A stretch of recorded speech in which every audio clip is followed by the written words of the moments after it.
Irmãos, como vocês sabem, nós estamos numa série temática aqui na nossa igreja sobre as parábolas de Jesus e como a gente vem brincando. Estudar as parábolas de Jesus é praticamente entrar na escola dele, se assentar aos pés dele e aprender com ele da maneira que ele ensinava.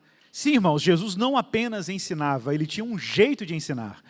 E Jesus, como a gente já viu isso desde o início, ele ensinava principalmente por meio de parábolas. E hoje nós vamos estudar a parábola do grão de mostarda e do fermento, que são duas parábolas em uma, são parábolas gêmeas. Você pode abrir a sua Bíblia no Evangelho de Mateus, capítulo 13, verso 31. Mateus, capítulo 13, verso 31. Nós vamos ler apenas 3 versos, o 31 até o 33. Quero lembrar os irmãos que Jesus trata dessa mesma parábola também nos outros evangelhos. No Evangelho de Marcos, capítulo 4, verso 30, e no Evangelho de Lucas, capítulo 13, verso 18. Mas nós vamos ler somente essa versão, a versão do evangelista Mateus, capítulo 13, verso 31, até o verso 33. Eu estou lendo aqui a Nova Almeida atualizada, mas você pode acompanhar com a sua versão que você tiver em mãos aí. Bom, assim diz a palavra do Senhor Jesus Cristo de Nazaré. Jesus lhes propôs outra parábola, dizendo: o reino dos céus é semelhante a um grão de mostarda, que um homem pegou e plantou no seu campo. Esse grão é, na verdade, a menor de todas as sementes, mas quando cresce, é maior do que as hortaliças, e chega a ser uma árvore, de modo que as aves do céu vêm se aninhar nos seus ramos. Jesus lhes contou ainda outra parábola. O reino dos céus é semelhante ao fermento que a mulher pegou e misturou em 3 medidas de farinha, até que tudo ficasse levedado. Vamos orar ao Senhor.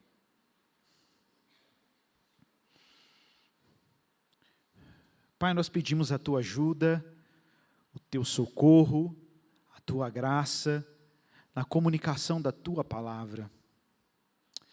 Porque a Tua palavra não pode ser comunicada apenas e por mera arte retórica. A Tua palavra é inspirada por Ti. A Tua palavra acende corações apagados, desperta pessoas do sono espiritual. A Tua palavra comunica verdades espirituais e tremendas, que ressoam em corações famintos e sedentos por verdade, famintos e sedentos por sentido.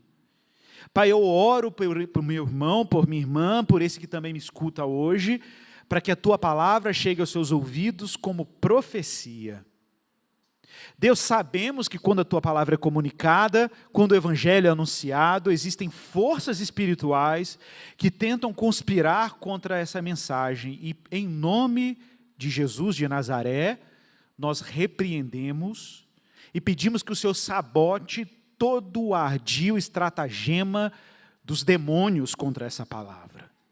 Que o Senhor os repreenda, que o Senhor os afugente, e que o Senhor mantenha a consciência desse meu irmão e dessa minha irmã, livres para acolher a Tua palavra. Vem com Teu poder, Senhor.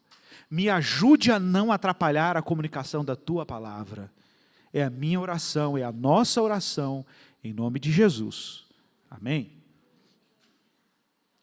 Irmãos, como eu dizia, e vocês sabem disso, muitas das parábolas de Jesus são baseadas em uma linguagem ou comparações do universo da agricultura. Sim, a linguagem da roça. Jesus amava usar a linguagem da roça para comunicar a sua palavra e a sua vontade. Vocês sabem, essa não é a primeira parábola em que Jesus fala de semeadura, Jesus fala de semear, colheita. A linguagem orgânica da agricultura é muito presente nessa arte, a arte das parábolas de Jesus. E talvez você diga assim, mas que história mais curtinha, né? Será que isso é realmente uma parábola? Sim, irmãos. Eu já falei isso e falei isso no primeiro dia dessa série, que parábola não é necessariamente histórias longas. Parábola, como o próprio termo grego e o seu correspondente hebraico, machalo, significam, é a arte da comparação. Parábola é a arte da analogia, da metáfora, que é uma arte presente na tradição de Israel do Antigo Testamento e também continua sendo presente na tradição dos mestres de Israel, dos rabinos de Israel. E Jesus se vale dessa mesma capacidade de comunicar a verdade de Deus, no entanto, aplicando aquilo que ele chama os mistérios do reino. Por isso, muitas das parábolas de Jesus começam com esse tipo de sentença que nós lemos aqui. O reino de Deus é semelhante a... Falamos disso no último domingo e hoje nós temos duas parábolas em uma. E de novo Jesus usa a mesma linguagem. O reino de Deus é semelhante ou se parece com. Essa é a parábola propriamente dita. Então as parábolas podem aparecer em histórias longas, mas também podem aparecer em sentenças curtíssimas, comparações metafóricas que Jesus usa para tornar a sua mensagem compreensível. E para que verdades profundas assumam conotações diversas, dependendo dos diferentes efeitos que Jesus quer produzir nos seus ouvintes. E por que essa parábola a gente chama de parábolas, essas duas parábolas são parábolas gêmeas?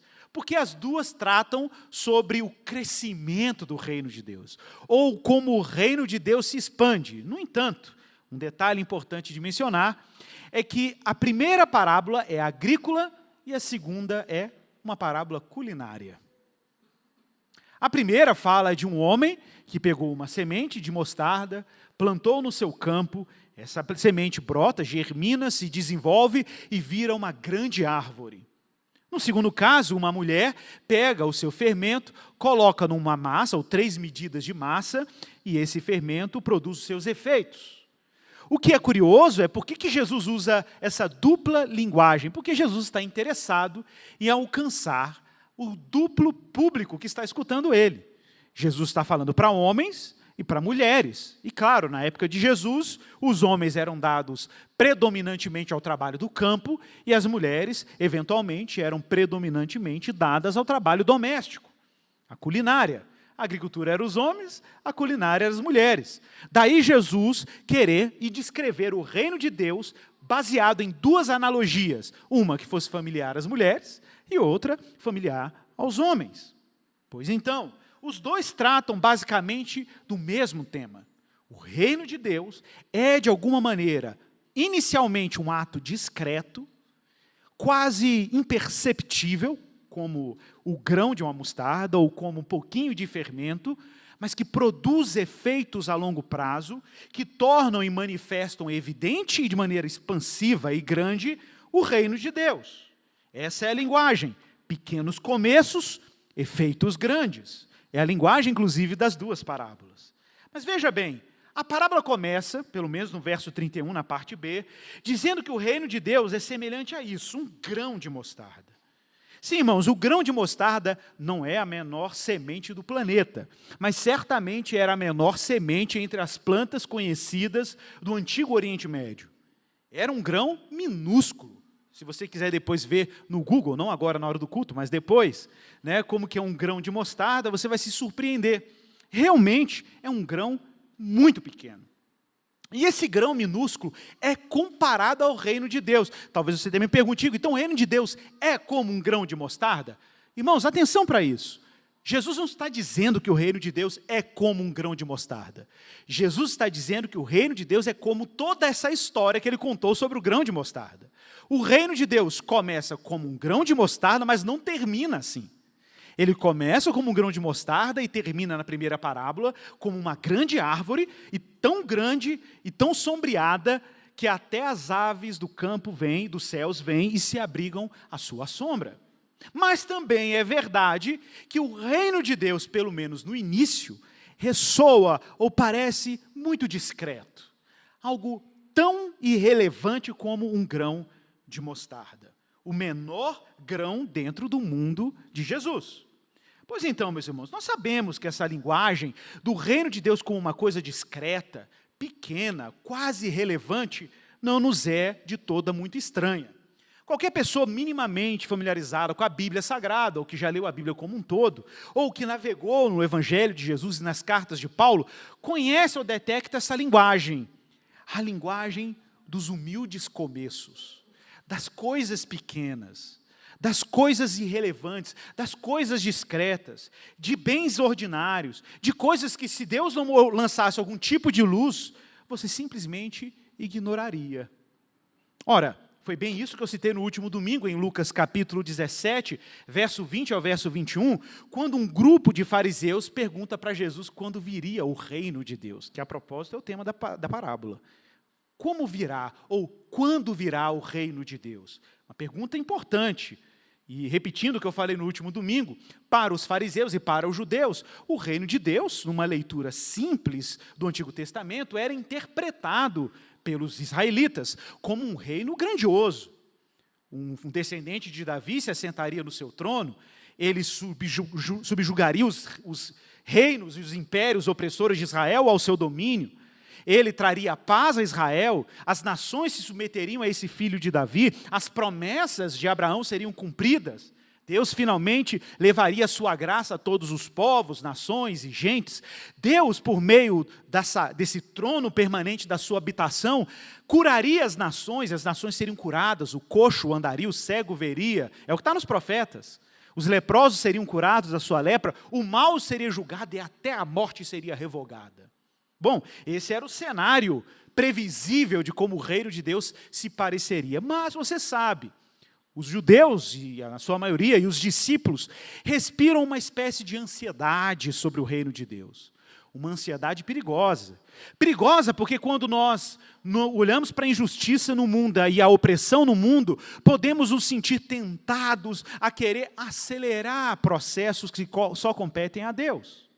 Vejam bem, é exatamente essa a linguagem, a expectativa dos fariseus, e não somente eles, até mesmo dos discípulos.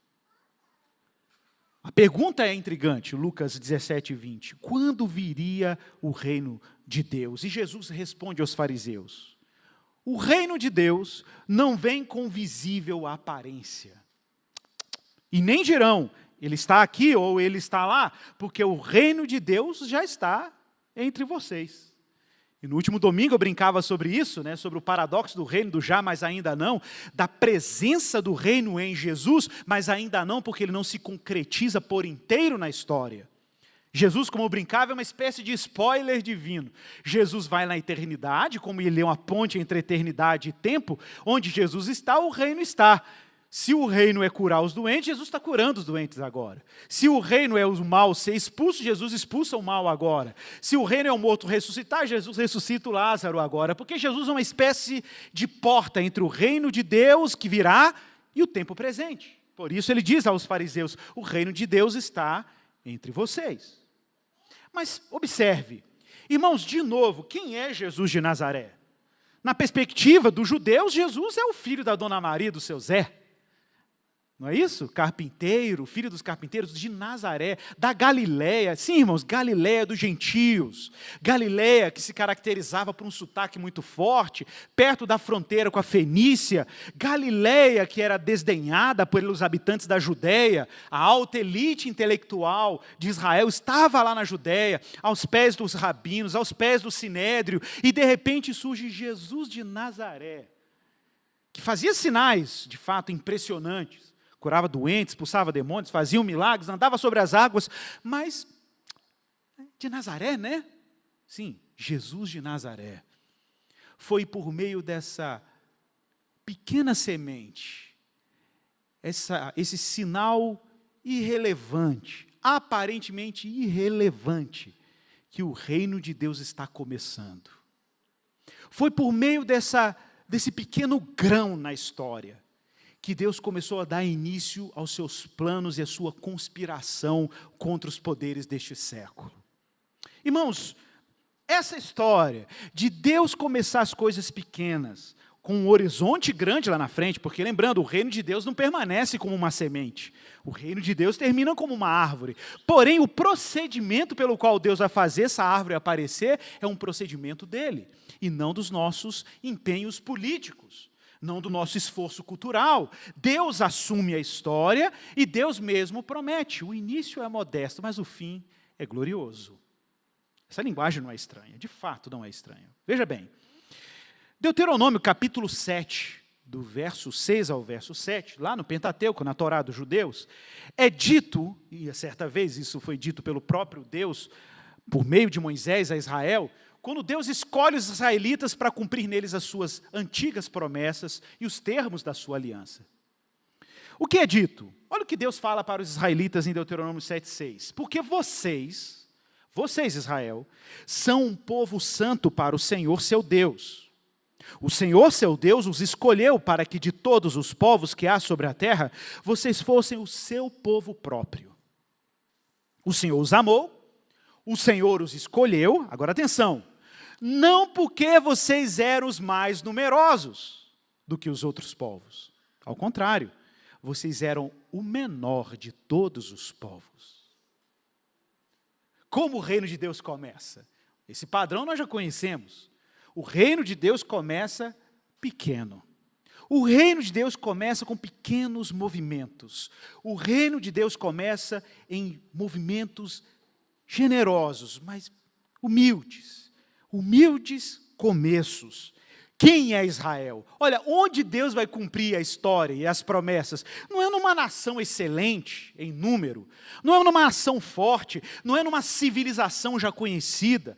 Deus não está erguendo um império conhecido do mundo antigo para cumprir os seus planos. Deus sequer está aceitando o empenho de Babel, de juntar todo mundo ao redor de um único projeto, de um único plano. Não, Deus está começando a história do seu reino como um grão de mostarda. Um início humilde, pequeno, discreto, quase invisível. Quase invisível. Na esquina do mundo. É ali que Deus começa a história do seu reino. Irmãos, abra sua Bíblia, 1 Coríntios capítulo 1, verso 25. 1 Coríntios 1, verso 25, o apóstolo Paulo usa uma linguagem muito semelhante ao se dirigir aos irmãos da igreja de Corinto. Olha como ele se dirige aos crentes, aos cristãos daquela igreja ali na Ásia Menor. Veja a linguagem de Paulo. Olha como que a lógica de Deus e a lógica do reino de Deus funciona. Porque a loucura de Deus é mais sábia do que a sabedoria humana. E a fraqueza de Deus é mais forte do que a força humana. Irmãos, considerem a vocação de vocês. Não foram chamados os crentes, muito sábios segundo a carne. Deus não chamou sábios. Deus não chamou poderosos. Deus não chamou muitos de nobre nascimento. Pelo contrário, Deus escolheu as coisas loucas do mundo para envergonhar os sábios. Escolheu as coisas fracas do mundo para envergonhar as fortes. Deus escolheu as coisas humildes do mundo e as desprezadas e aquelas que não são, para reduzir a nada as que são. Com qual finalidade? A fim de que ninguém se glorie na presença de Deus. Irmãos, essa linguagem é conhecida. A linguagem do reino é que Deus, é claro que Ele vai estabelecer um reino glorioso. É claro que Deus vai constituir um reino majestoso. É claro que esse reino será como uma grande árvore e as aves dos céus encontrarão abrigo à sua sombra. No entanto, Deus estabelece o seu reino à sua maneira. E a maneira de Deus é com inícios bem modestos. É com começos bem discretos. Um povo pequeno, gente louca, gente que não tem poder, gente que não é rica. Observe a linguagem de Paulo, não é que não tinham ricos na igreja, é que eles eram poucos. Não é que não tinham nobres, eles eram a minoria. A maioria no reino de Deus eram justamente os desprezados, os marginalizados, os alienados, os pobres, os que não tinham nem conhecimento formal. Esses são a maioria no reino de Deus. E é para estes que o reino está sendo anunciado, porque o reino de Deus é comparado, inicialmente, a um grão de mostarda. Mas o grão de mostarda não é só um sinal sobre aqueles que Deus anda chamando, ou como o reino de Deus funciona. O grão de mostarda é uma referência também à humilde manifestação do Filho de Deus no mundo. Quem é Jesus de Nazaré? Repito, ora, de acordo com o profeta Isaías, no capítulo 53 do seu livro, ele faz uma espécie de aclamação profética, e Isaías diz assim: quem creu em nossa pregação? Irmãos, a pregação que eu estou anunciando aqui é um escândalo para uma sociedade que cultua o sucesso, que cultua o poder, que cultua as possibilidades políticas, uma sociedade que cultua a grana, uma sociedade que cultua o corpo, que cultua a imagem. Essa mensagem que eu anuncio, e é a mensagem do Evangelho, é um escândalo para as pretensões humanas, em que a gente acha que conquista coisas porque fizemos os cálculos certos, os projetos certos, e ali na frente, na curva, você será aplaudido e reconhecido, sua família vai ficar orgulhosa de você, porque afinal de contas você conseguiu trazer um pouco de orgulho para o seu pai, para a sua mãe, que investiram tanto na sua carreira, investiram tanto na sua formação. O reino de Deus é para muita gente uma questão de mero esforço pessoal. No entanto, o profeta grita: quem deu crédito à nossa pregação? Quem acreditou nela? A quem foi revelado o braço do Senhor? Porque ele foi subindo como um renovo diante dele, como raiz de uma terra seca. Ele não tinha boa aparência, não tinha formosura. Olhamos para ele, não havia nenhuma beleza que nos agradasse. Ele era desprezado, o mais rejeitado entre os homens, homem de dores e que sabe o que é padecer, e como um de quem os homens escondem o rosto. Ele, Jesus, o reino, começou assim. Ele era desprezado e dele não fizemos caso algum. Como é o reino de Deus? Como começa o reino de Deus? Como um grão de mostarda. Irmãos, o que está acontecendo aqui é que Jesus está ensinando que o reino de Deus é uma grande inversão. É uma grande virada. É que Deus, para ser soberano e Senhor sobre todos os poderes, sobre todos os impérios, e o reino dele ser revelado, ele precisa dar um golpe de mestre nas pretensões humanas e tentar elaborar um reino no seu próprio empenho. Para Deus dar esse golpe, essa virada histórica nos poderes temporais, lembrando que ele, Deus, ele sim tem todo o poder, ele sim tem toda a autoridade, ele sim tem todo o senhorio. Na hora de demonstrar poder, o que ele fez? Ele inverteu a história. Ele inverteu.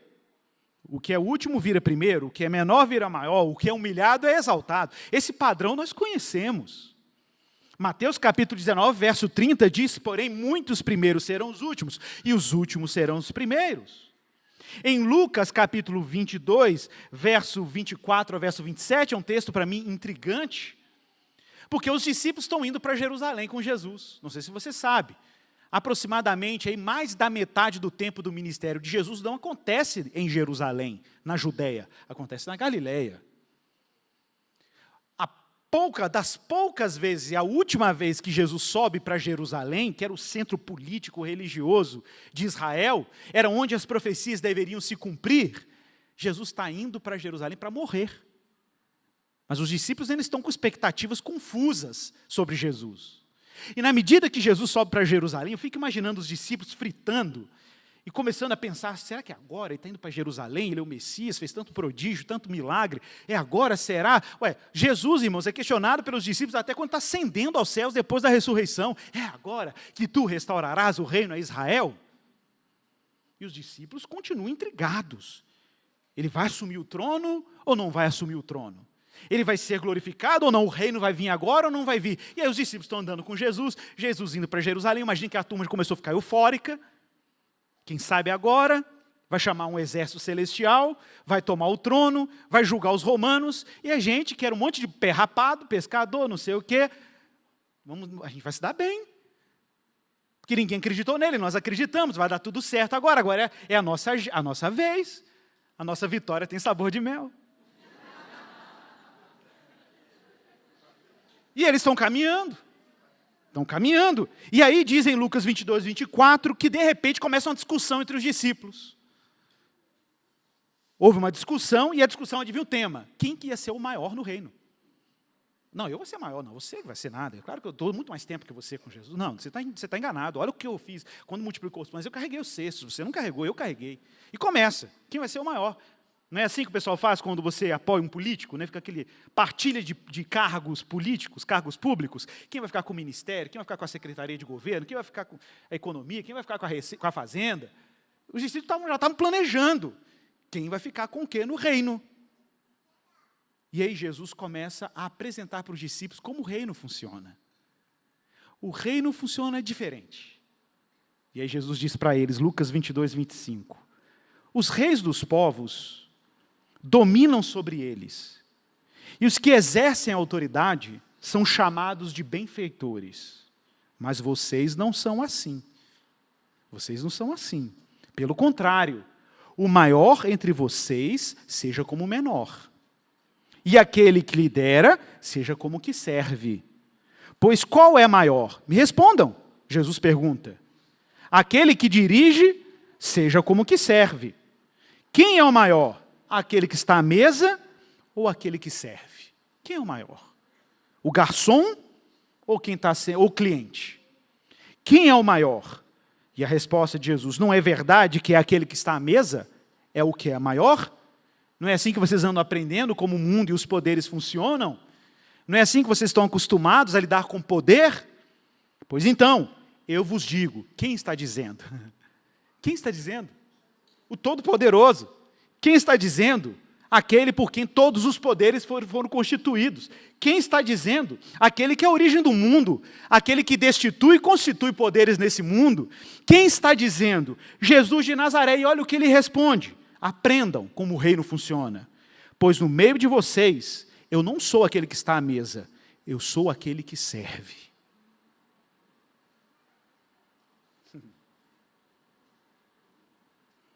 Por isso, Mateus 23, verso 10, diz que nem queiram ser chamados de mestres, porque um só é o vosso mestre, o Cristo, pois o maior entre vocês será o servo de vocês, e quem se exaltar será humilhado, e quem humilhar será exaltado. Então, irmãos, de novo, qual é a lógica do reino? O reino não começa pelo poder.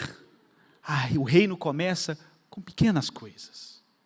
E é assim que Deus está subvertendo qualquer tipo de tentativa de instaurar um reino nesse mundo que não é o dele.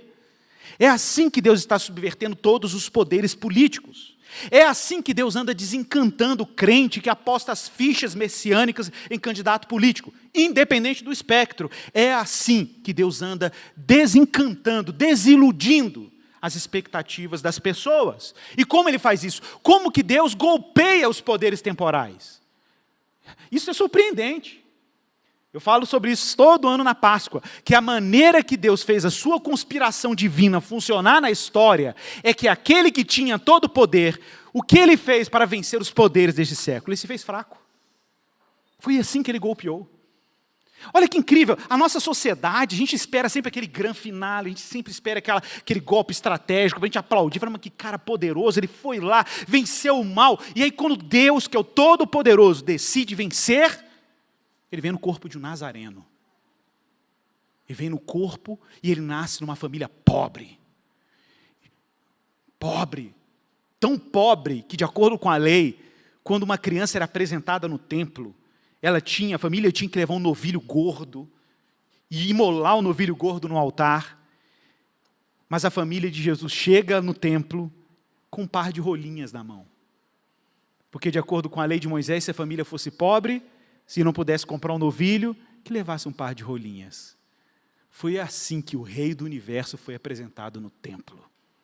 E foi assim que o rei do universo esmagou, triunfou sobre os poderes deste século. É assim que o reino começou. Uma pequena semente, um germe, um pequeno movimento, um pouco de fermento. E Deus penetrou na história. E Ele está sabotando a história de baixo para cima, capilarizando a mensagem do reino, fazendo o evangelho chegar em lugares e instâncias inimagináveis. Porque no tempo certo, certamente, Ele vai revelar o seu reino. Enquanto isso, o reino vai crescendo. Até parece o joio com o trigo, lembra no último domingo? Até parece no início, até parece. Todo mundo parece igual, todo mundo parece convencional, mas o reino está crescendo, organicamente. Não é sintético, não é um empreendimento, não é uma obra que você faz, é uma obra que Ele faz. Paulo vai falar exatamente disso para a igreja de Corinto, de novo, 1 Coríntios 3, verso 7. Diz o apóstolo Paulo, de modo que nem o que planta é alguma coisa, nem o que rega, mas Deus que dá o crescimento. É Deus quem dá o crescimento. Irmãos, o que está aqui em jogo? Ora, se o homem semeou um grão de mostarda, Ele fez todo o trabalho de arar a terra, botar adubo, colocar a semente. Qual é o trabalho dele daqui até a árvore? Só esperar. Esse é o trabalho de quem planta. O trabalho de quem planta agora é esperar. Qual é o trabalho da mulher que coloca o fermento antes de assar o pão? Esperar. Essa é a ideia. A ideia é que alguma coisa já aconteceu, meus irmãos. Essa é a ideia do reino. A ideia do reino é que Deus já plantou alguma coisa na história. Deus já plantou, esse negócio está crescendo silenciosamente, discretamente, como é o reino de Deus, e quando as pessoas menos esperar, o reino aparece. Porque um é que planta, o outro é que rega, mas só Deus é quem dá o crescimento. É Deus quem dá o crescimento. Agora eu queria te convidar a abrir a sua Bíblia comigo em Hebreus 11. Talvez você me pergunte assim, ô Igor, de que maneira nós cristãos devemos viver o reino de Deus? Se entre uma semente e uma árvore a gente só tem espera. Como a gente lida com o reino? Nós que fomos chamados para o reino, como vimos no último domingo, nós que somos filhos do reino. A linguagem de Jesus na parábola do joio e do trigo é que existem os filhos do maligno e os filhos do reino. Como nós, filhos do reino, vivemos agora? Nós que não temos a promessa concretizada, temos a promessa. Sabemos que Deus semeou algo na história, nos apegamos a isso. E agora, como vivemos? Vivemos como Abraão.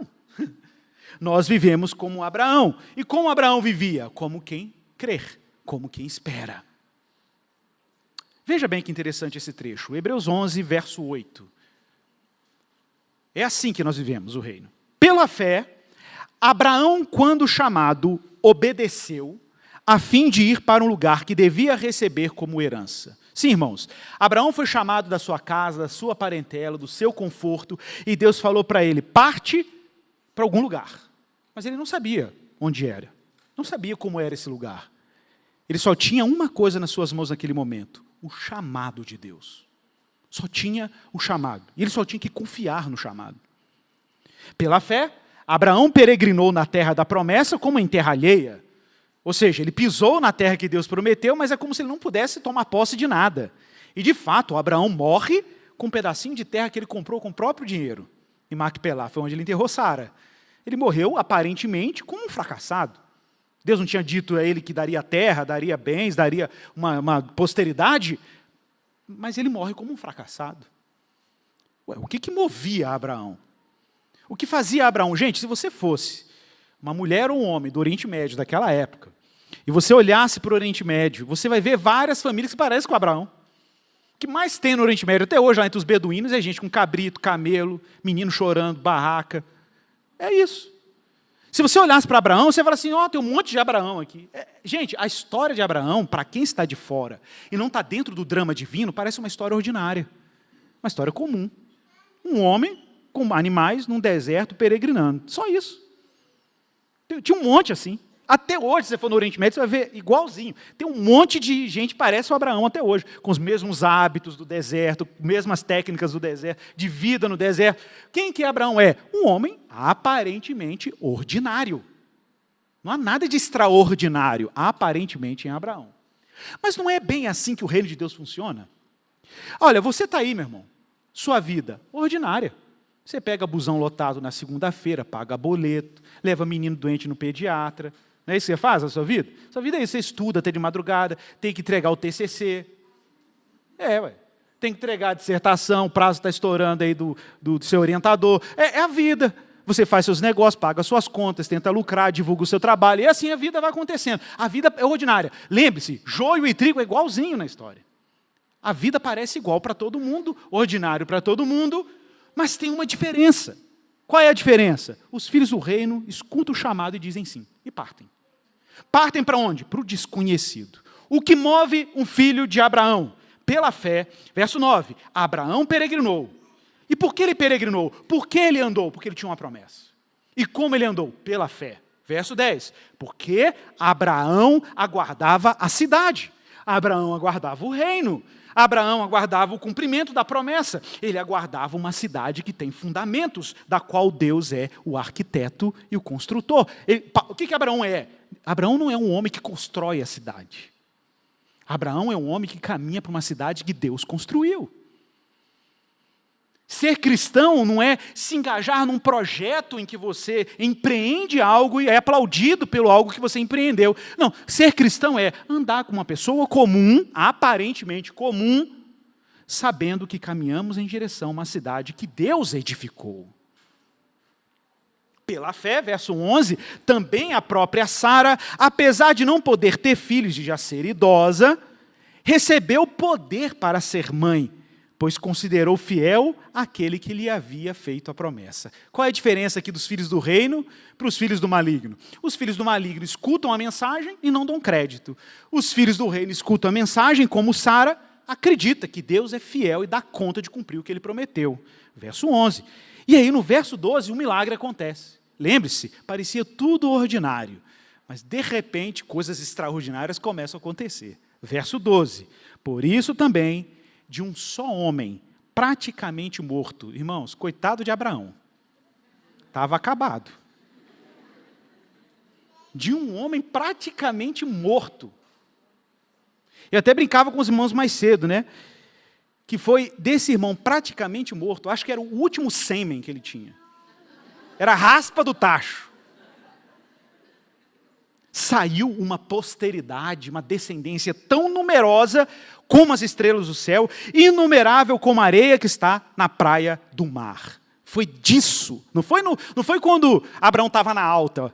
Viu, Luciano? Não era quando ele estava na alta que Deus deu uma posteridade para ele. Não foi com o remendo, o jeitinho lá com Ismael. Não, foi quando ele estava na fraqueza, na impossibilidade. Quando todas as situações pareciam contrárias, ele era um fracasso social, dentro da perspectiva do mundo antigo. Um homem que não conseguia dar uma descendência que honrasse a Deus e que Deus podia chamar de sua. É nesse cenário de total impossibilidade que Deus faz brotar o reino de Deus. Sensacional. E aí diz o texto, no verso 13, que todos estes, não só Abraão, Sara, todos os listados do capítulo 11 de Hebreus, todos estes morreram na fé. Não obtiveram as promessas, mas viram-nas de longe e se alegraram com elas, confessando que eram estrangeiros e peregrinos na terra, porque os que falam desse modo manifestam estar procurando uma pátria. E se na verdade se lembrasse daquela de onde saíram, teriam oportunidade de voltar. Agora veja o verso 16. Mas agora, os que peregrinam, os que andam entre a semente e a árvore, ok? Entre o grão de mostarda e a árvore em que as aves habitam na sua sombra. Mas agora, como que nós andamos? Desejando uma pátria superior, isto é, celestial.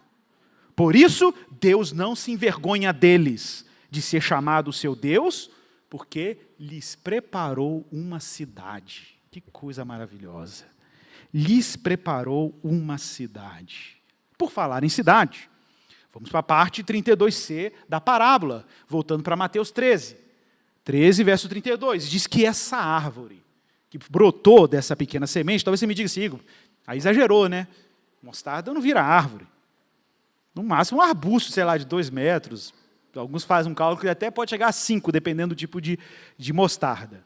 Irmãos, o foco da parábola não é uma árvore da mostarda. A mostarda, a parábola, a metáfora do grão de mostarda é para se referir ao início humilde do reino. É como o reino começa. E a árvore, claro que a árvore não é da mostarda. A árvore é o que nasceu dessa semente, é o reino. E vocês vão ver que essa linguagem não é estranha. Daniel, capítulo 4, verso 12, não precisa abrir, vou só citar, usa uma linguagem parecida, comparando o reino de Nabucodonosor, o antigo rei da Babilônia, como uma árvore, e os seus súditos habitando a sua sombra como aves. Isso já era comum. Um outro texto é Ezequiel 3,16, que fala sobre o reino de Faraó no Egito, e os seus súditos habitando no seu reino como uma árvore, e as aves na sua sombra como seus súditos. Agora, o que é surpreendente é o texto que você vai abrir comigo agora. É Ezequiel capítulo 17. E vocês vão perceber a semelhança entre o texto de Ezequiel 17, verso 22, com a parábola de Jesus. É uma linguagem muito parecida. Muito parecida. Tem vários paralelos, mas eu queria que você, quando lesse esse texto, você prestasse atenção com muito cuidado no padrão da linguagem maior-menor, que nós já vimos. Exaltado, humilhado. Exaltado e humilhado. Humilhado e exaltado. Menor ou maior, maior ou menor. Esse paradoxo do reino. Preste atenção nisso, porque vai estar presente também na linguagem do profeta. Ezequiel 17, verso 22. Olha que interessante. 17, 22. Assim diz o Senhor Deus: também eu pegarei a ponta mais alta de um cedro. Pensa num cedro gigantesco como um pinheiro, ok? E Deus está dizendo que ele vai pegar a ponta do cedro, lá em cima, a parte mais nova dele. E plantarei. Do principal dos seus ramos cortarei o renovo mais tenro. O que tem de mais novo no cedro, Deus vai tirar e vai transformar aquilo numa muda. Eu mesmo plantarei sobre o monte alto e sublime. É claro que o monte alto e sublime aqui, isso aqui é uma linguagem puramente messiânica, é uma referência ao monte Sião em Jerusalém, que era onde Davi reinava. No monte alto de Israel, o plantarei, ele produzirá ramos, dará frutos e se tornará um cedro excelente. Debaixo dele viverão pássaros de todo tipo. Já viu isso em algum lugar? Já viu isso em algum lugar? Na parábola de Jesus, né? Viverão pássaros de todo tipo, e à sombra dos seus ramos se aninharão aves de toda a espécie. Todas as árvores do campo saberão que eu, o Senhor, agora a linguagem chave, eu, o Senhor, derrubo a árvore alta e elevo a baixa. Percebeu aí? O mesmo padrão da linguagem do reino de Jesus. Eu derrubo a árvore alta e elevo a baixa, seco a árvore verde, faço reverdecer a seca, eu, o Senhor, falei, e eu o cumprirei. O que está evidente nessa profecia? Essa profecia se refere à exaltação do Messias, que Deus destaca dos herdeiros de Israel e faz dele um reino, coloca ele sobre a cidade de Davi, e quem são os pássaros que habitam em sua sombra, senão Deus chamando as nações para cumprir aquilo que Deus prometeu a Abraão, que por meio dele seriam abençoadas todas as famílias da terra. Deus derruba a árvore alta, falando justamente dos reinos deste século, por isso que o texto diz que as árvores do campo saberão que eu sou o Senhor. As árvores do campo se referindo às outras nações, porque existe uma árvore plantada sobre o monte do Senhor, um monte muito alto, e que se torna glorioso.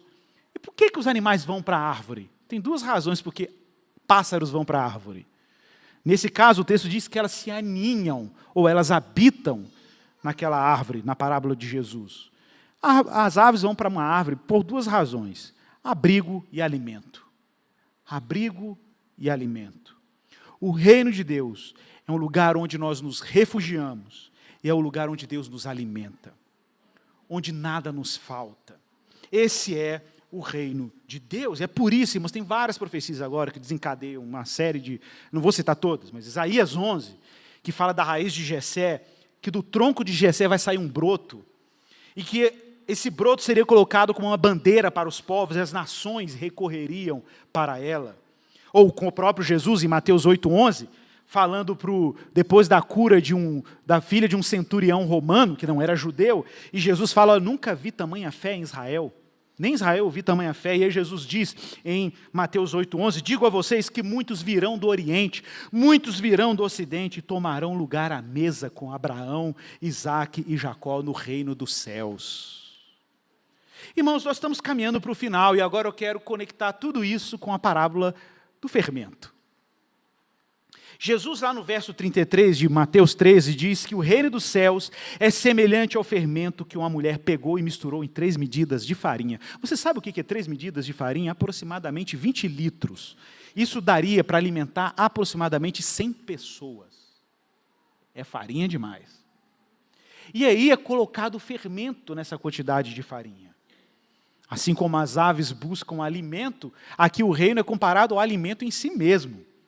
A um pão sovado, que alimenta aí, gente, 100 pessoas, é pão demais, viu? Mas o que é curioso, é como de novo a linguagem orgânica está presente. Deus introduziu algo na história, e esse algo que foi introduzido na história está produzindo efeitos invisíveis, mas que tem um destino que Deus traçou, que é a realização do seu reino. E como não ouvir essa história e não lembrar de um outro detalhe? Um detalhe mais recente, fora da Bíblia. o impacto do Evangelho no Ocidente quando a palavra foi pregada, particularmente quando ela foi descoberta na Reforma Protestante, quando ela foi comunicada para as nações na Reforma Protestante. Sim, irmãos, aqueles que hoje servem no reino de Deus, e a partir do reino de Deus, e na esperança do reino de Deus, como nosso pai Abraão, fazem gestos que parecem ordinários. Se ajudam uma pessoa carente, investe no missionário, doam bem a quem não tem, abre uma instituição, monta uma escola, um negócio social, não importa. Todos nós aqui podemos fazer coisas que respeitam a lógica do reino de Deus. Gente que não trabalha para edificar o reino na sua própria força, mas gente que edifica em nome de Deus para que ele de alguma forma eternize isso no reino dele. Olha, eu me lembro imediatamente de uma frase famosa de Lutero, que em um de seus escritos foi perguntado, questionado, como é que ele conseguiu abalar o Papa numa época em que nenhum império do mundo conseguia fazer isso. E ele respondeu: enquanto eu dormia ou bebia a cerveja de Wittenberg, junto dos meus amigos Philipp e Amsdorff, sim, irmãos, Lutero bebia. Eu não sei se a cerveja de Wittenberg era boa, mas, enfim. Enquanto ele tomava uma cerveja com os amigos, gente, é isso que ele está dizendo, ok? É isso que Lutero está dizendo. Enquanto eu tomava uma cerveja com meus amigos, enquanto a gente estava batendo papo, tomando uma cerveja, a palavra de Deus enfraquecia o papado de forma tão grandiosa, que nenhum príncipe ou imperador conseguiu infligir-lhes tantas derrotas. Eu nada fiz. A palavra fez tudo. A palavra fez tudo. Irmãos, esse é o testemunho da igreja. Esse é o testemunho dos mártires. Como disse São Tertuliano, o sangue dos mártires é a semente da igreja.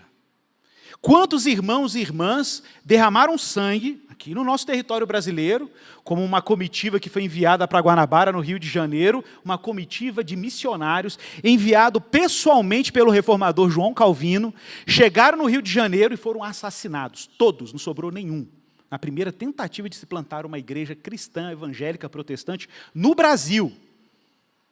Primeira tentativa. Uma comitiva enviada pessoalmente por carta e recomendação de João Calvino. Chega no Brasil e morre. São todos massacrados, fora os que morreram de malária, doença aqui no Brasil. Mas, irmãos, vejam bem, a gente está aqui, liberdade, adorando a Deus, evangelizando, pregando a boa nova, mas saiba, nós somos descendentes de uma longa linhagem de irmãos e irmãs que viveram o reino de Deus. Não apenas viveram o reino de Deus, mas anunciaram o reino de Deus. Tudo parece muito modesto, muito despretensioso, mas é assim que Deus continua cumprindo as promessas que Ele deu a Abraão. E é assim que Ele continua fazendo o que Ele tem que fazer, abençoando todas as famílias da terra. Eu falava para os irmãos que se a gente reflete um pouquinho como Deus mexe com a história, a gente fica meio assustado até. Eu me lembro que em 2001, eu recebia notícias internacionais no meu e-mail no Netscape. Só o Regis que lembra disso. E aí chegava no Netscape a mensagem, notícias do dia. Eu me lembro que eu vi uma imagem de um prédio pegando fogo. E eu olhei para aquilo e falei, o que é isso? É um novo filme de Hollywood? Não, eram as Torres Gêmeas. Eu corri para a televisão, fiquei chocado com aquilo. Como assim? Fui para a televisão e ao vivo ouvi o segundo avião batendo na segunda torre. Eu falei, não, isso não foi um acidente. Na hora, né? Claro que não foi. Isso aí é deliberado, isso aí é terrorismo. E não deu outra, era terrorismo. Por um pouco mais de tempo, vocês sabem da história, os Estados Unidos ocupou o Afeganistão e manteve o Afeganistão ocupado durante bom tempo, a ponto de só agora, com Biden, ele pedir para que as tropas americanas deixassem aquele país. E por causa desse evento, lá em 2001, várias coisas Deus fez da história, várias conjunturas, e aí Deus vai lá e faz o quê? Cria uma crise humanitária, permite uma crise humanitária, e por causa dessa crise humanitária, o evangelho começou a chegar em territórios que eu me lembro que eu orava em 1996, no culto de missões da minha igreja, chorando a Deus, pedindo a Deus, salva o povo do Afeganistão. Eu lembro disso. Era janela 10/40, a gente orava pelos povos não alcançados, né, Igor? A gente orava ali, Deus, salva os povos não alcançados. Eu imaginava, não, é impossível mandar um missionário para o Afeganistão. É impossível mandar um pregador para o Afeganistão. Vai morrer. Se eu mandar um irmão da minha igreja, ele vai morrer. Aí o que Deus faz? Ah, vocês não vão não? Então vou fazer eles virem até vocês. E aí Deus usa forças políticas, conjuntura internacional, e Deus vai brincando com isso como grandes peças no seu xadrez divino para fazer o reino dele florescer. É verdade, começa como um grão de mostarda, mas termina como uma grande árvore. Aguardem e esperem. Eu quero encerrar citando aqui Jesus de Nazaré em Lucas 12. Verso 31, busquem antes de tudo, ordem de Jesus para você, busquem antes de tudo o seu reino, e estas coisas lhe serão acrescentadas. Não tenha medo, ó pequenino rebanho, não tenha medo, pequenino rebanho. Ouça Jesus, meu irmão, não tenha medo, pequenino rebanho, porque o Pai de vocês se agradou em dar-lhes o seu reino. Vendam seus bens, deem esmola, façam para vocês mesmos bolsas que não desgastem, tesouro inesgotável nos céus, onde o ladrão não chega, nem a traça corrói, porque onde estiver o teu tesouro, aí também estará o teu coração. Estejam preparados, com o corpo cingido e as lamparinas acesas. Senhor, obrigado pela tua palavra. Nós oramos para que o Senhor nos dê o ânimo abraâmico, o povo que trabalha enquanto espera e espera enquanto trabalha. O povo que sabe que não empreende nada por si mesmo, mas tudo o que faz, faz para a tua glória, para o teu louvor, a partir da lógica da tua graça. É verdade, Deus, nós somos hoje um pequeno rebanho, e que o Senhor mantenha as nossas pretensões triunfalistas no seu devido lugar. Que não sejamos como os apóstolos ali, ansiosos, disputando poder às vésperas da tua cruz, sem entender que o reino de Deus começaria com uma humilhação. E como o Senhor venceu o mal, se fazendo fraco. Só alguém muito poderoso poderia vencer os poderes sendo fraco. Só alguém muito exaltado, soberano sobre todos os poderes, poderia triunfar dessa maneira. E Deus, quem nós somos nessa história? Nós somos o pequeno rebanho. O pequeno rebanho dos que creem, o pequeno rebanho que foi chamado como Abraão, que creu na promessa e navegou de acordo com a promessa, esperando, mas vivendo a sua vida no tempo presente, ainda que ordinária, aparentemente ordinária, confiante de que o Senhor transformava gestos modestos em verdadeiras profecias de um reino que viria. Te damos graças, Senhor, por isso. E eu peço que o Senhor encoraje a tua igreja a viver a partir dessa mesma realidade. É a minha oração, em nome de Jesus. Amém. Prepare-se para a ceia do Senhor, receba o pão e o vinho de Jesus, prepare o seu coração, ore a Deus para que você partilhe do alimento que Ele tem para você hoje.